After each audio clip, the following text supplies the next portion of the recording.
তুমি কি কখনো লক্ষ্য করেছ একই সমাজে কিছু মানুষ কম আয় করেও শান্তিতে থাকে, আর কিছু মানুষ ভালো আয় করেও সব সময় টেনশনে থাকে? কারণটা আয় না, কারণটা হলো টাকা কে নিয়ন্ত্রণ করছে। বেশিরভাগ মানুষ ভাবে আরেকটু আয় বাড়লেই সব ঠিক হয়ে যাবে, কিন্তু সত্যটা হলো যদি টাকা ম্যানেজ করতে না জানো তাহলে যত আয় করো টাকা কখনো তোমার কাছে থাকবে না। আমাদের স্কুল শেখায় অঙ্ক, কিন্তু শেখায় না টাকা কিভাবে চালাতে হয়। আমাদের সমাজ শেখায় লোক কি বলবে, কি কিনলে স্ট্যাটাস বাড়বে, কি করলে মানুষ ইমপ্রেসড হবে। আর আমাদের মস্তিষ্ক চায় এখনই আনন্দ, এখনই আরাম, ভবিষ্যৎ পরে দেখা যাবে। এই পরে দেখা যাবে মানসিকতায় মানুষকে সারা জীবন ঋণের মধ্যে আটকে রাখে। আয় বাড়লে মানুষ ভাবে এবার জীবন বদলাবে, কিন্তু আসলে কি হয় জানো? আয় বাড়ে, খরচ তার থেকেও দ্রুত বাড়ে। আগে যে ফোনে চলতো এখন সেটাকে লো মনে হয়। আগে যে বাইক স্বপ্ন ছিল এখন ইএমআই ছাড়া চলেই না। এটাই হলো লাইফস্টাইল ইনফ্লেশন। এই কারণেই 20,000 আয় করা মানুষ আর 1 লাখ আয় করা মানুষ দুজনেই মাসের শেষে বলে টাকা নাই। কারণ সমস্যা আয় না, সমস্যা হলো সিস্টেম না থাকা। টাকা ম্যানেজ করার প্রথম নিয়ম, আয় পেলেই আগে নিজেকে টাকা দাও। বেশিরভাগ মানুষ করে উল্টোটা, তারা ভাবে যা বাঁচবে তা সেভ করব, কিন্তু সত্য হলো কিছুই বাঁচে না। সঠিক নিয়ম হলো আগে সেভিংস, তারপর খরচ। এই একটা অভ্যাসই তোমাকে 90% মানুষের থেকে আলাদা করবে। এরপর আসে খরচ ভাগ করার নিয়ম। টাকা 3 ভাগে ভাবতে শেখো। 1 ভাগ প্রয়োজনের জন্য, 1 ভাগ নিজের ইচ্ছার জন্য, 1 ভাগ ভবিষ্যতের জন্য।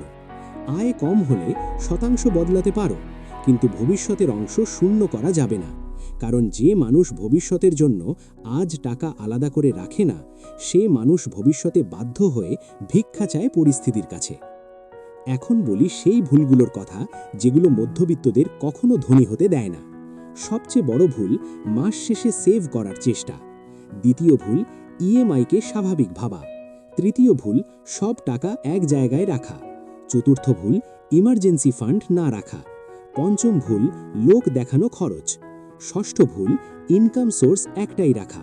আর সবচেয়ে ভয়ঙ্কর ভুল টাকা নিয়ে কথা বলতে লজ্জা পাওয়া। যার ইমার্জেন্সি ফান্ড নেই সে মানুষ একদিনেই গরিব হয়ে যেতে পারে। অসুখ, চাকরি চলে যাওয়া, হঠাৎ বড় খরচ, এই 3টে জিনিসই যথেষ্ট। ইমার্জেন্সি ফান্ড মানে বিলাসিতা না, এটা হলো বাঁচার অক্সিজেন। কমপক্ষে কয়েক মাসের খরচ আলাদা করে রাখতেই হবে। এই টাকাটা থাকবে হাতের কাছে, কিন্তু হাত লাগানো যাবে না।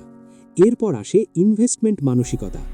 গরিব মানুষ ভাবে টাকা কিভাবে খরচ করব, ধনী মানুষ ভাবে টাকা কিভাবে কাজ করাবে।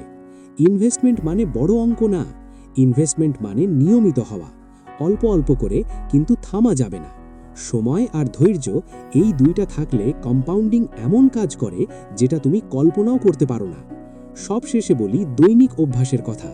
প্রতিদিন খরচ লিখে রাখো। সপ্তাহে 1 দিন টাকা রিভিউ করো। প্রয়োজন আর চাওয়া আলাদা করো।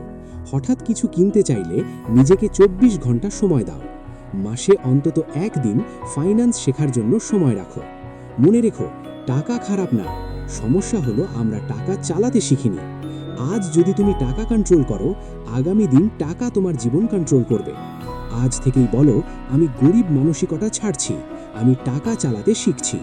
ভিডিওটা যদি একটুও কাজে লাগে লাইক দাও, কমেন্টে লেখো মানি কন্ট্রোল, আর সাবস্ক্রাইব করো এআই টিপস।